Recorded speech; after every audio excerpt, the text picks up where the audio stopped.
Kalisan. Loco, drive it kick. Pangaliman for the time. Off to the left, rebound, Baltazar. Balti will bring the ball down himself. Now the ball is with Encho. Should someone foul here? There you go. No more shot clock remain. So Encho Serrano will now proceed to the line.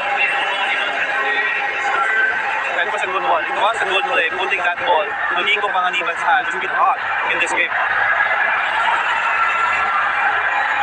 So Encho Serrano will be tested at the stripe. Encho, after starting off slow in this game, has come alive in the fourth quarter. He's 2 out of 6 from the stripe. 5 out of 20 shooting from the field for Encho. What a long night. But it's never too late for him to rescue Pampanga. You know, he's the fourth quarter. This fourth quarter, 10 points, 4 assists. So, if you're gonna total it, 18 points, 4 times 2 ba? Tama, 18 points.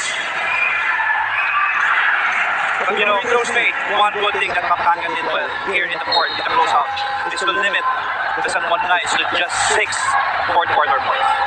And that's after scoring 24 of their own. An 18-point swing in the final frame. It's now a 5-point lead for Pampanga with 12.7 seconds to go. Let's see if San Juan can give us a miracle in these last seconds. And you know, I'm still gonna give it to San Juan. We know that if they let that lineup na to, wala na players, full injury na, pero still, they gave Pampanga justice, Pampanga for their money. And this should be one of the best games that we've ever had in the history of the MPBL. Talking about Kapak. Alam mo yun, they only tasted the lead. Hindi lang sa fourth quarter. That's after trailing by 19.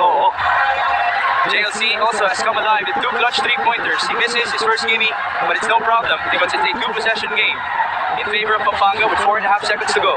And I think that was the game changer. That 2 Jano implemented 3-pointers really changed the game. Last 3 here for Marvin. That's no good. And there you have it. The Pampanga Giant Lanterns will advance to the 2023 MPBL National Finals. What a game.